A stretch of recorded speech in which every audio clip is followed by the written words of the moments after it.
अब कर रहे हैं क्वेश्चन नंबर 5। क्वेश्चन नंबर 5 में है कि the altitude of right triangle is 7 centimetre less than it's base. If the hypotenuse is 13 centimetre find the other two sides.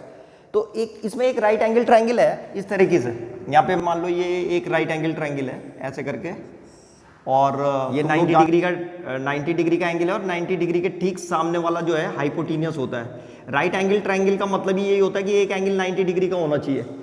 तो यहाँ पे मान लो ये ट्रायंगल है कोई ABC, और यहाँ पे B एंगल इसका 90 डिग्री का है, इसलिए ये राइट एंगल ट्रायंगल हो गया। 90 डिग्री के ठीक सामने वाला हाइपोटेन्यूज होता है, तो ये तो दे रखा है उसने AC, इसका मतलब 13 सेंटीमीटर है, ये दे रखा था।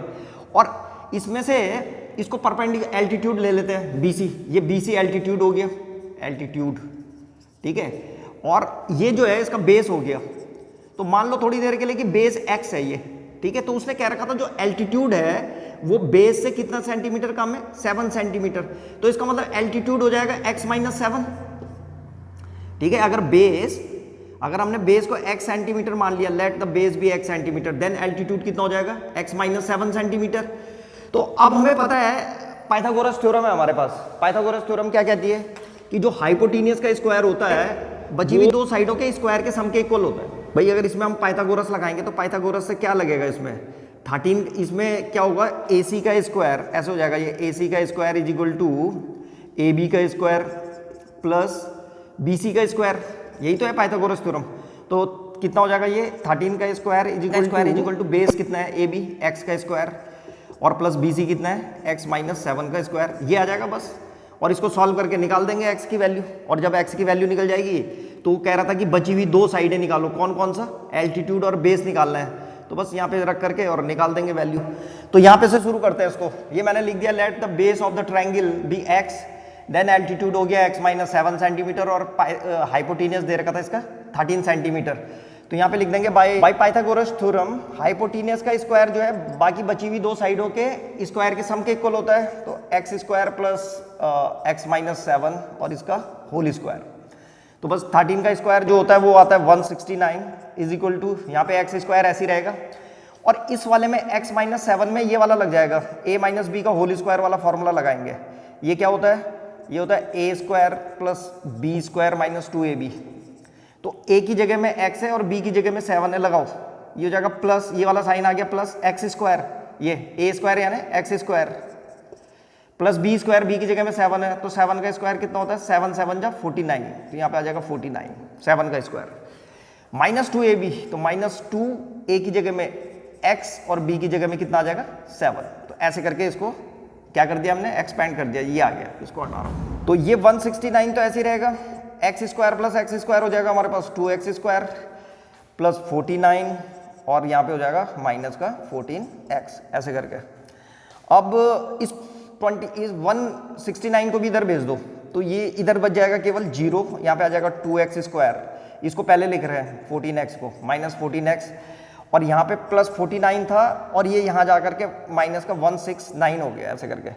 और अब इन दोनों को सॉल्व कर दो, तो ये आ जाएगा हमारे पास 0 is equal to 2x square minus 14x, और इन दोनों को जब सॉल्व करेंगे 49 माइनस 169 को, तो ये आ जाएगा माइनस का 120। और अब हम देख रहे हैं कि इन सब में 2 कॉमन है, यानी कि 2 से डिवाइड हो सकती है ये इक्वेशन, इसको 2 से डिवाइड कर देंगे, तो 0 को 2 से डिवाइड करेंगे तो ये तो 0 ही आ जाएगा। यहाँ पे आ जाएगा x स्क्वायर माइनस 7x, और कितना हो जाएगा माइनस 60। तो ये हमारी इक्वेशन बन गई है, इसको यहाँ पे लिख रहा हूँ मैं, ये आ गया हमारे पास। अब इसको सॉल्व कर देंगे, 60 के ऐसे फैक्टर करने जो माइनस करके 7 आए, तो वो होता है हमारे पास 12 5 12 मल्टीप्लाइड बाई 5 कितना होता है 60, और 12 माइनस 5 कितना होता है 7। तो इस 7 को 12 माइनस 5 लिखना है हमको, ठीक है। ये जो काम है ये रफ में कर लिया करो कहीं किनारे पे अलग से। तो अब यहाँ पे लिखेंगे इसको एक्स स्क्वायर माइनस 7 को लिख दिया मैंने 12 माइनस 5, 12 माइनस 5 कितना होता है 7, तो लिखा जा सकता है ऐसे, स्प्लिट कर दिया इसको, x और माइनस 60 इज इक्वल टू 0। तो ये हो जाएगा x square minus 12x multiply कर दी, ठीक है, ब्रैकेट खोलेंगे तो ये माइनस का 12x हो जाएगा, और ये प्लस हो जाएगा, माइनस माइनस प्लस और 5x, ठीक है। x के अंदर इंटू भी कर दी और ब्रैकेट भी खोल दिया, दोनों एक साथ कर दिया, माइनस 60 इज इक्वल टू 0। अब इन दोनों में क्या कॉमन है, x कॉमन है, x बाहर ले लिया, तो ये हो जाएगा हमारे पास x माइनस 12 और यहाँ इन दोनों में प्लस 5 कॉमन है, यहाँ पे बच जाएगा हमारे पास x minus 12 is equal to 0। अब दोनों में x माइनस 12 कॉमन है, यहाँ पे x माइनस 12 को बाहर ले लेंगे, तो यहाँ से क्या बच जाएगा हमारे पास x plus 5 is equal to 0। अब यहाँ पे लिखेंगे व्हेन या तो x माइनस 12 जीरो है या x प्लस 5 जीरो है, तो when x minus 12 is equal to 0 then जब x माइनस 12 जीरो होगा तो x इज इक्वल टू कितना आ जाएगा 12 और when x plus 5 is equal to 0 then x is equal to minus 5।